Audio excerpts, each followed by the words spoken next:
Olá, meus amigos, boa noite. Hoje é o dia 15 de julho de 2020, são 8 horas da noite.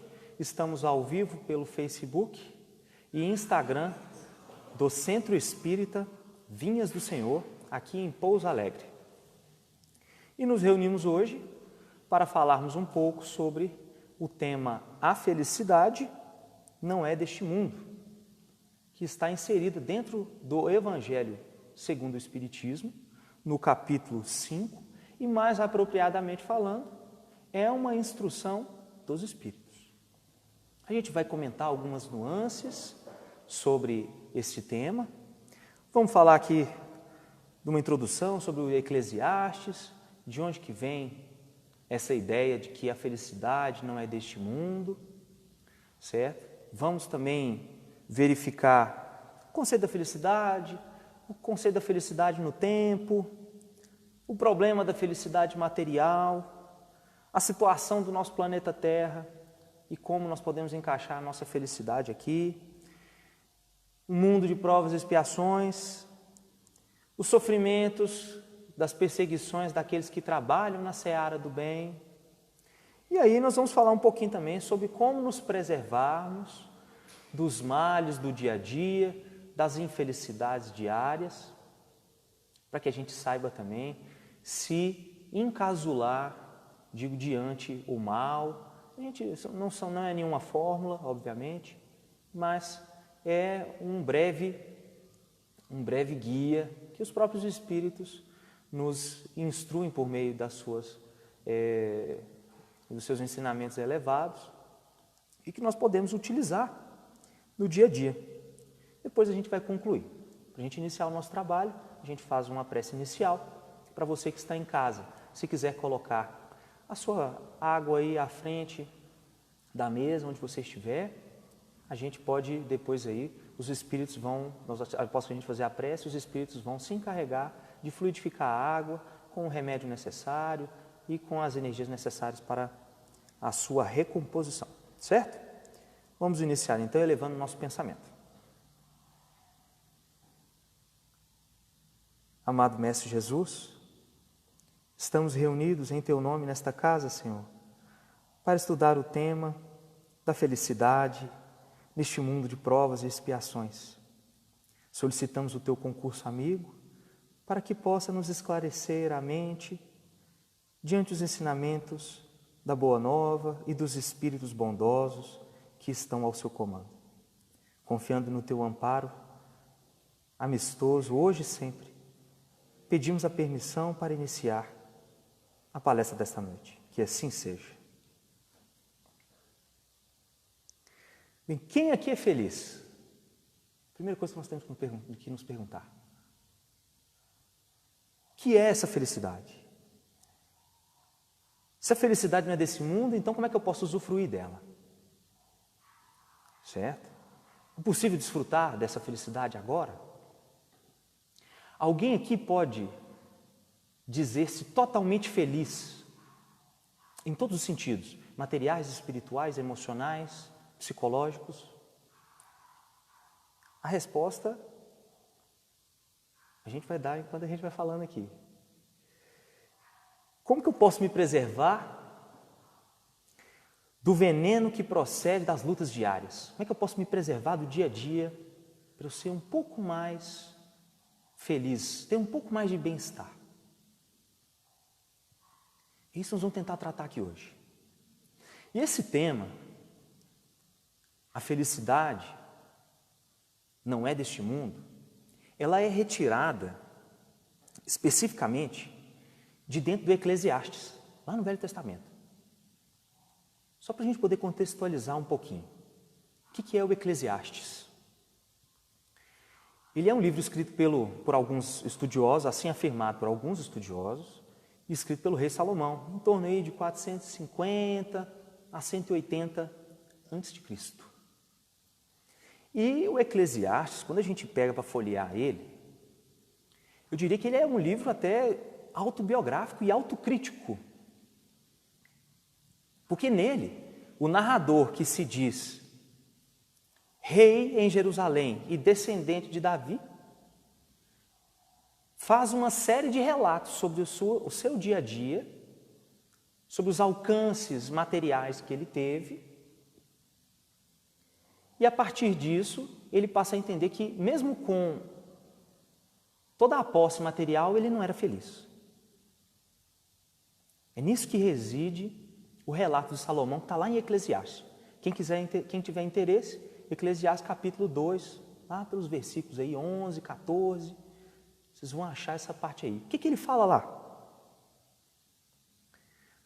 Fiz para mim obras magníficas, edifiquei para mim casas, plantei vinhas, fiz hortas e jardins, plantei neles árvores de toda espécie, amontoei para mim a prata e o ouro e as joias de reis e províncias.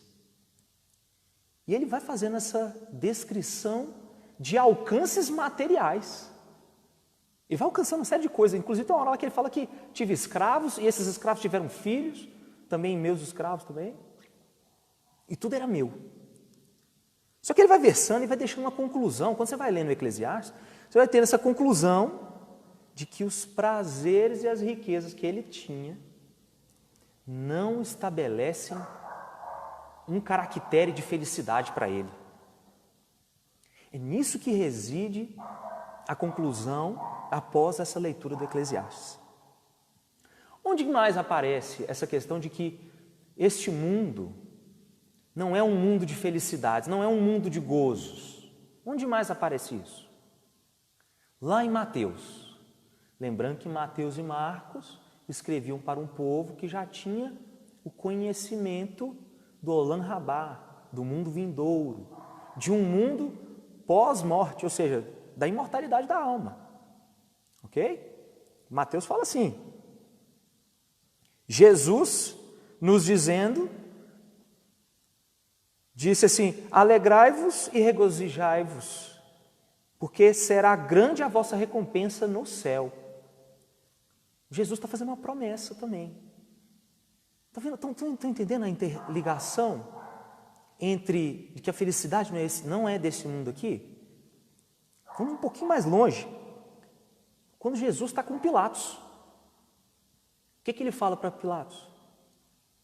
Meu reino não é desse mundo. Ele está fazendo uma referência a um reino espiritual, a um reino em que se eu executar todas as determinações e os ensinamentos dele, lá eu vou ser feliz. Não é isso que ele promete? Bom, então, feito esse introito, essa introdução, nós podemos partir então para alguns conceitos de felicidade. Como é que a felicidade vem evoluindo? Como é que o conceito de felicidade vem evoluindo dentro de um esforço histórico da humanidade?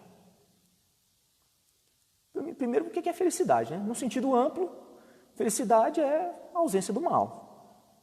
Um estado de satisfação próprio de uma situação do mundo. Então, como é que os antigos filósofos, por exemplo, entendiam isso? Sócrates, ele falava o seguinte, para você alcançar a felicidade, você tem que conhecer a si mesmo. É a melhor definição. Platão, seu discípulo direto, dizia assim, a felicidade reside em cumprimento de deveres. Já mudou. No Velho Testamento, se a gente fizer uma leitura geral do Velho Testamento, nós vemos que a felicidade normalmente reside em um engajamento do ser humano, do homem, com a religiosidade, qualquer que seja ela. Esse é o conceito de felicidade, está lá quando a gente lê de forma genérica. Já no Novo Testamento, conforme já dissemos lá, que Mateus faz o relato, Jesus faz algumas promessas, buscando incentivar a credulidade na continuidade da vida, na imortalidade da alma. Ele fala, meu reino não é desse mundo aqui não, mas vocês podem ficar felizes, porque se vocês chegarem lá cumprindo tudo que eu estou ensinando, vocês vão ser felizes. A gente avança no tempo. Santo Agostinho. Felicidade é um fim da sabedoria. É a posse do absoluto, é o entendimento de Deus. Depois dele, São Tomás de Aquino, lá em 1274, uma Suma Teológica, disse assim: beatitude, felicidade é você se dedicar a um bem perfeito da natureza intelectual, entender a Deus também, meio parecido. Kant, em 1800, já diz o seguinte: a felicidade faz parte do bem supremo, que é uma síntese de virtude. O que a gente está entendendo com isso aqui? O conceito de felicidade do ser humano, ele vai mudando. Eu diria que o conceito de felicidade nosso, ele é uma regra matemática que estabelece entre expectativas, certo? Versus frustrações. Eu espero alguma coisa, que alguma coisa aconteça. Se essa coisa acontece, de acordo com a minha vontade, eu fico feliz. Se não, eu fico indignado. Mas será mesmo que isso é um conceito de felicidade? E aí a gente evolui um pouco mais. A gente vai chegamos aqui à idade moderna, ao nosso momento.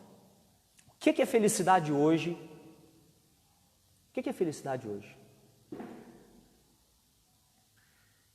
Posses materiais. Acho que não mudou tanto assim da época dos fariseus, não, ou dos saduceus, como dissemos na última palestra. Hoje as pessoas colocam o seu esteio, a sua base, em questões puramente materiais. Então eu tenho uma riqueza, eu tenho a minha beleza, eu tenho a minha rede social, eu tenho a minha posição social. E assim eu vou me escorando como numa muleta em questões que são puramente materiais e passageiras. Então essa felicidade é uma felicidade relativa. Porque se a felicidade na qual eu me ancoro, da qual eu me escoro, ela pode ser retirada, pela traça, não pode? Então, isso é uma felicidade muito relativa. As comunicações dos espíritos estão todas nesse sentido, de que a felicidade do homem aqui, neste mundo, ela transitoriamente está em um período relativo. Ou seja, ela passa de uma forma em que, dependendo daquilo que nos arvoramos, pode nos ser retirado facilmente. Então, assim, a pergunta que fica é: quais são os caminhos que nós procuramos para a felicidade aqui? Em vários caminhos. Uns imaginam a posse da riqueza, como eu já disse. Outros encontram nos prazeres sexuais. Alguns na glutonaria. Outros em prazeres até psicológicos, mórbidos, de espizinhar os outros. Tem gente que tem prazer em fazer o outro sofrer, às vezes. São esses então os caminhos procurados pelo homem aqui. E a gente tem que fazer uma certa reflexão. Todo índice de defeito que eu tenho dentro do meu coração, toda imperfeição que eu tenho dentro da minha mente, me causa uma turbulência emocional ou psicológica. Tem ciúme? Isso é objeto de sofrimento. Tem apego ao seu carro, à sua casa, à sua roupa? Não sei, tem gente que gosta até de uma roupa. Se essa roupa se rasgar, o mundo acabou. Se esse carro bater, a sua casa desabou. Então é nisso que reside nós nos perguntarmos qual tipo de felicidade queremos viver nesse mundo. Se colocarmos em coisas perecíveis, ou seja, aquilo que estraga ou que se perde no tempo, fatalmente seremos infelizes. Fatalmente. Situação do planeta Terra. Estamos falando de felicidade ou infelicidade, não é isso? Como que o nosso planeta é? Ele é um mundo de gozos, de felicidades? Ou ele é um mundo de sofrimentos? Eu creio que é um mundo de sofrimentos. Existem mundos mais felizes? Por óbvio. Temos comunicações espirituais diversas. Quem quiser, revista espírita, estão cheios delas. Inclusive, não me lembro agora o número, acho que é 1863. Tem inclusive relatos lá de espíritos de Saturno, de Júpiter, falando que a vida é uma vida feliz nesses mundos. Por quê? Porque reina a fraternidade, porque comunga-se de solidariedade, porque aquilo que falta para o outro, eu não espero ele me pedir para dizer que está faltando, mas eu me adianto como uma responsabilidade suprema de auxiliar o meu colega.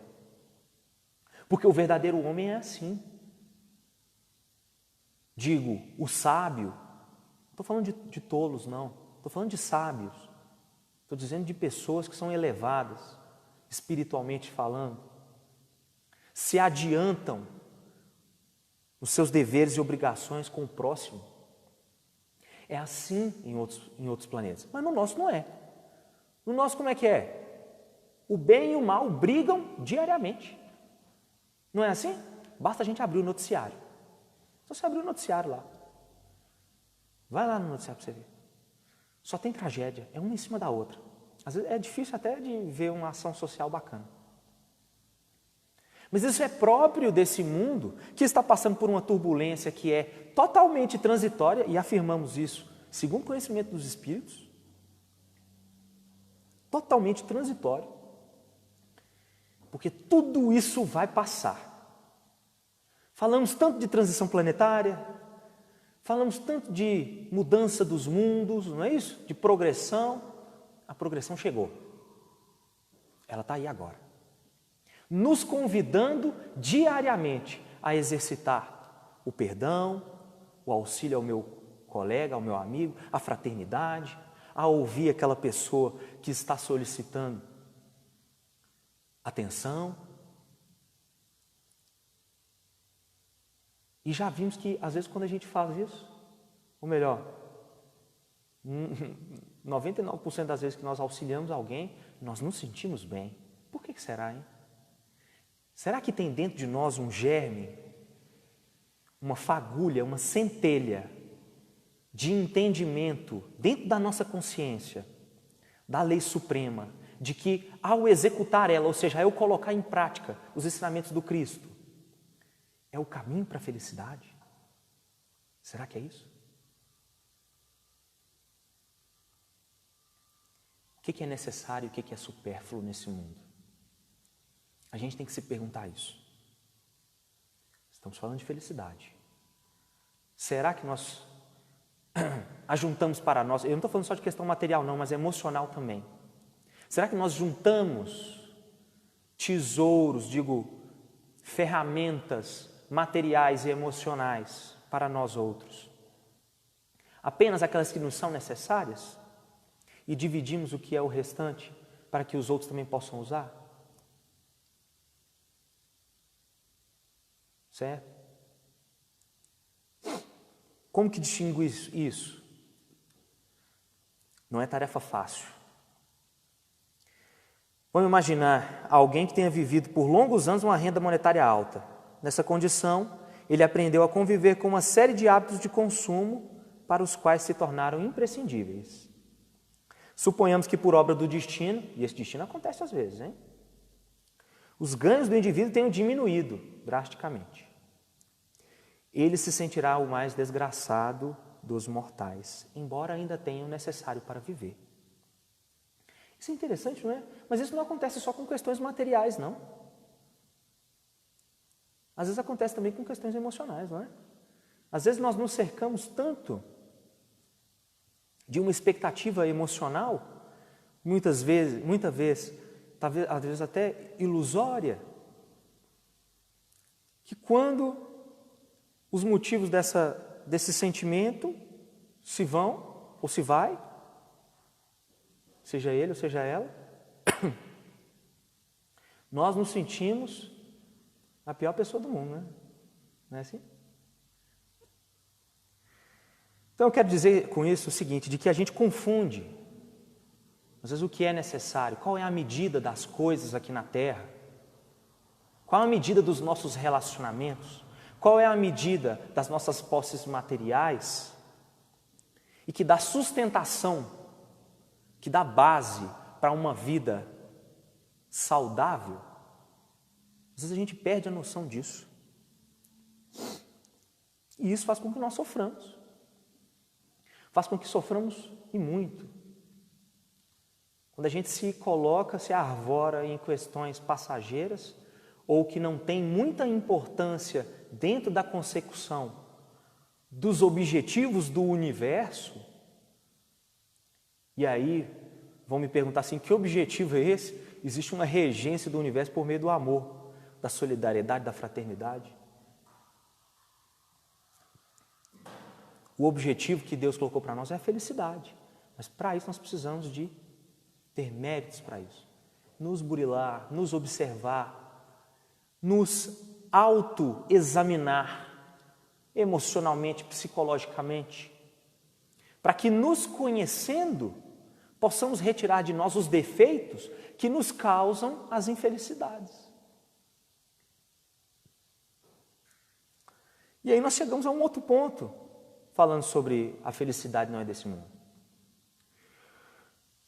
Nós sofremos perseguições e sarcasmos quando estamos no caminho do bem.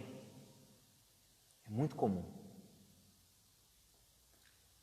Basta que eu queira me modificar. Basta que o meu colega queira se colocar a serviço do bem. Parece que todas as atribulações surgem, não é assim? Você, poxa vida, mas logo agora que eu estava querendo perseverar na trajetória do Evangelho, dar uma velocidade superior na minha evolução, me colocar à disposição. Não estou falando só do Centro Espírita não, porque estamos falando também para cristãos em geral que aqui nos assistem. Mas às vezes eu quero colocar em uma velocidade maior as atividades minhas para com o bem, compromissado com a fraternidade dos meus colegas, e parece que surgem 1 milhão de atribulações, de problemas, que me impedem, ou às vezes que me tolhem a ação dentro do bem. Isso é muito comum. Por quê?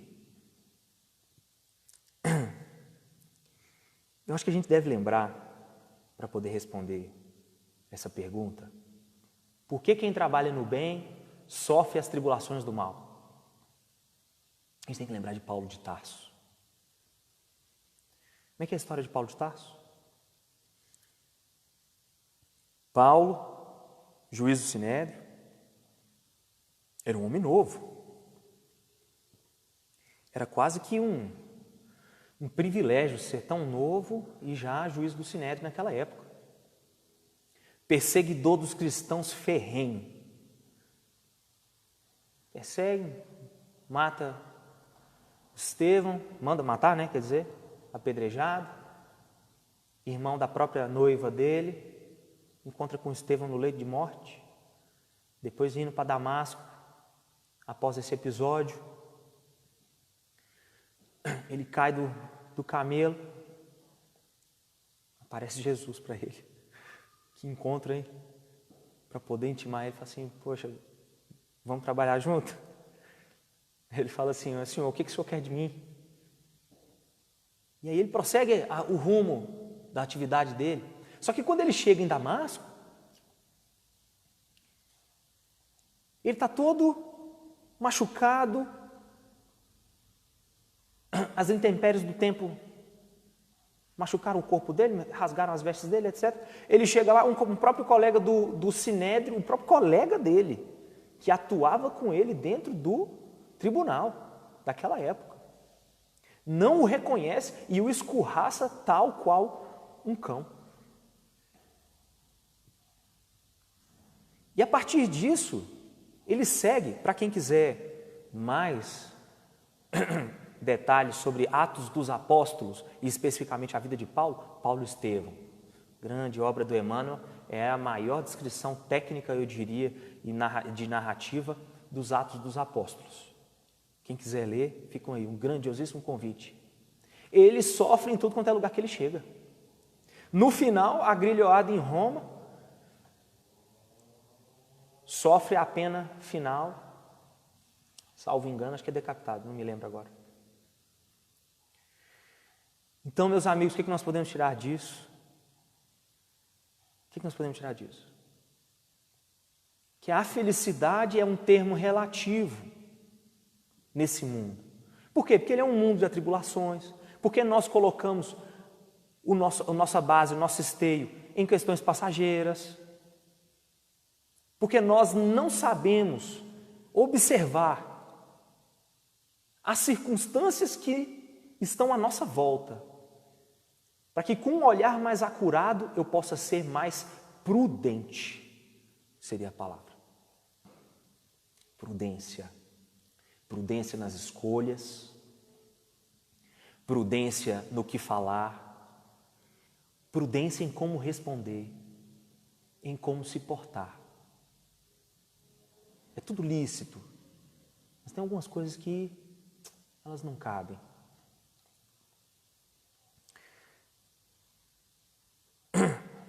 Então, baseado nesse exemplo que nós acabamos de dar, a gente tem que ter coragem ao expressar a nossa fé, ao trabalhar pelo bem e nos se conhecer a si mesmo. Porque a partir do momento que você se compromissa a se conhecer, no momento que você para, assim, eu digo assim, eu chego a falar de uma forma até, eu diria, mais expressiva. No momento que você parar de brincar de vida na terra e se compromissar a dizer assim, agora eu quero me conhecer, agora eu quero ver o que eu tenho de defeito. E tirar, assim, mas tira a máscara da vaidade para poder fazer essa autoanálise. Não fica com máscara consigo mesmo, não, porque pior do que máscara para os outros é a máscara para si mesmo. A partir do momento que nós tiramos essa máscara e fazemos uma autoanálise, nós conseguimos vislumbrar muito mais. E a partir disso conseguimos nos compromissar também em retirar aquilo que nos faz infeliz. Tem tantas coisas que nos fazem infeliz, são tantas. Santo Agostinho, se não me engano, Santo Agostinho dá uma comunicação no Livro dos Espíritos e pergunta se investigar. Ele relembra Sócrates. Primeira coisa que ele faz. Para a gente tem que se conhecer. Aí Allan Kardec responde para ele assim, mas fala assim, não, eu sei disso. A gente conhece a máxima, tem que se conhecer para poder evoluir. Ok, isso a gente entende. Mas como que eu faço isso? Ele falou assim, todo dia de noite eu chegava e me perguntava, será que eu faltei com a fraternidade com alguém? Será que eu poderia ter feito algo mais para poder ajudar aquela pessoa? Será que eu fiz todo o dever que me competia dentro do local em que eu estou inserido?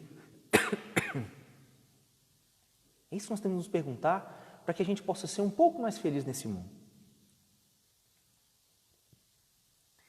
E tem algumas fórmulas para a gente ficar mais otimista. Porque no dia a dia, todos nós, invariavelmente, somos bombardeados por intempéries das circunstâncias, dos convívios sociais. Todos nós, indistintamente, somos atingidos por problemas no dia a dia. Como então eu posso ficar mais otimista? Existem 3 coisas muito boas: silêncio, sorriso e distância. Silêncio porque, diante das faltas dos outros, não me cabe apontar o defeito do outro. Porque segundo o que o próprio Emmanuel fala, estou fazendo uma transliteração, tá? Não estou citando ele, digo expressivamente, não, expressamente é melhor. Muitas vezes quando nós criticamos o outro, nós podemos nos ver lá na frente, na caminhada, naquele mesmo local. Então, o silêncio diante das intempéries da vida, ele é importante para que nós possamos dar um exercício de caridade mínima de relacionamento. Sorriso. Por quê? Porque quando você passa a colocar o seu pensamento de uma forma expressiva para o alto, de uma forma superior, encarar a vida. O sorriso ele é um símbolo, não é? Um símbolo de enfrentar as situações com positividade. Então, com essa ferramenta, você passa a se posicionar melhor. Porque lembremos o que nós sempre temos falado aqui nas nossas palestras. O ser humano, o espírito que está aqui encarnado nesse corpo, ele emana a partir dos seus pensamentos um tanto de vontade que ele cria uma atmosfera própria dele. Ele cria uma atmosfera, nós todos temos uma atmosfera. Uma atmosfera de quê? Aí depende. Depende da sua inclinação. Atmosfera de quê? De raiva? De vingança? De ostentação? De infelicidade? De depressão? De insatisfação? Depende de você. Porque essa atmosfera, lembrando o seguinte, também palavras de Emmanuel, nós nos alimentamos mutuamente dos sentimentos uns dos outros. Então, quando eu me relaciono com alguém, essa pessoa normalmente, ela tem os mesmos sentimentos que os meus. Pelo menos parecidos, similares. Daí nós podemos tirar um índice de felicidade, não podemos? Se eu estou uma pessoa extremamente infeliz, extremamente insatisfeita com os acontecimentos da vida, o que vai acontecer? Circunstâncias vão se aproximando de mim, pessoas vão se aconchegando próximo de mim naquela mesma vibração. Vigiai e orai. Lembramos aí? Vigiai e orai. Então, essa modificação da atmosfera própria nossa é parte do índice de felicidade relativo que nós podemos alcançar aqui. Nós estamos falando de questão prática, tá? Por último, distância. Por que distância? Falei de silêncio, sorriso, que é, na verdade, um símbolo. Distância é um símbolo também. Por quê? Tem jeito de distanciar. Às vezes a gente tem problema com pessoa da nossa própria família. A gente tem jeito de distanciar. Tem jeito de distanciar? Não tem. Família para sempre. Digo assim, para sempre não, né? Pelo menos nessa vida. Tem jeito de distanciar? Não. Mas a distância significa respeitar os sentimentos do outro, que nem sempre está no mesmo nível de entendimento que o meu.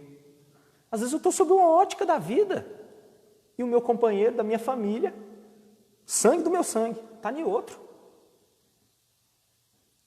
Gente, eu não estou falando que isso é fácil. Isso é muito difícil. Por isso que Jesus fala que a porta é estreita. Ela é estreita mesmo. Ela é muito estreita.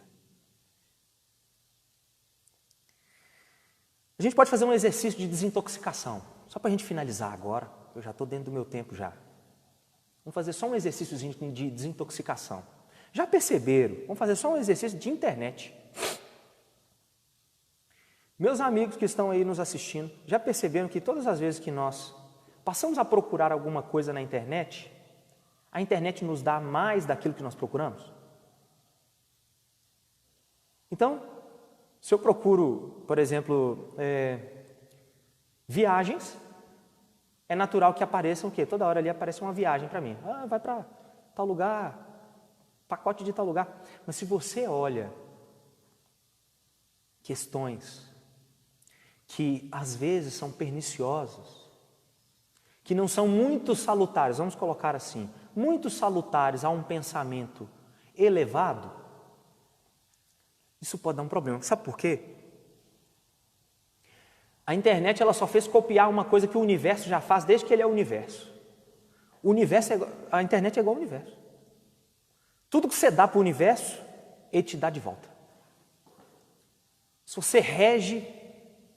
você rege a sua atividade diária com amor, é natural que o universo te dê mais amor também.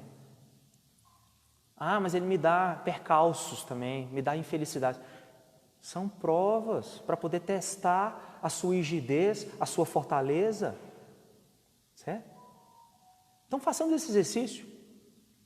Vamos passar a olhar coisas mais salutares. Vamos passar a ter pensamentos mais positivos. Vamos passar a ter mais tolerância com os nossos irmãos. Porque assim o universo também nos dará mais fraternidade, mais solidariedade, mais entendimento. E, portanto, seremos mais felizes. Para a gente finalizar, eu queria só resumir aqui dizendo o seguinte: a máxima do Eclesiastes, a felicidade não é deste mundo, pode ser entendida de duas maneiras. Existem outros mundos mais evoluídos que esse planeta, por óbvio, e a felicidade não estando nas questões materiais, estão nas espirituais, estão na nossa conduta diária. Portanto, então, vigiemos a nossa conduta, saibamos entender primeiramente a nós mesmos e aos nossos colegas, para que nós tenhamos uma vida mais feliz. Que Jesus nos abençoe. Vamos finalizar o nosso encontro aqui hoje. Passou 5 minutos do que eu havia planejado, me perdoem. Vamos fazer a prece final. Quem ainda não tiver colocado a água aí para ser fluidificada, pode colocar, ainda dá tempo. E encerramos aqui esta noite. Vamos elevar o nosso pensamento.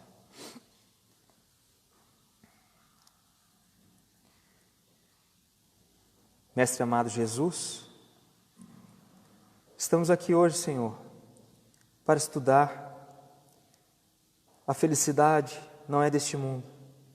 E gostaríamos de agradecer o amparo espiritual que nos deste, por meio desta equipe espiritual que aqui se encontra entre nós.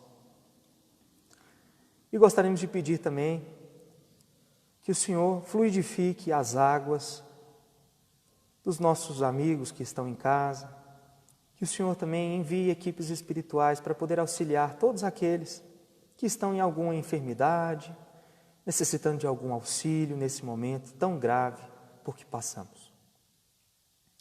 Confiando no Teu amparo superior e na Tua bondade, pedimos permissão para encerrar. E assim seja.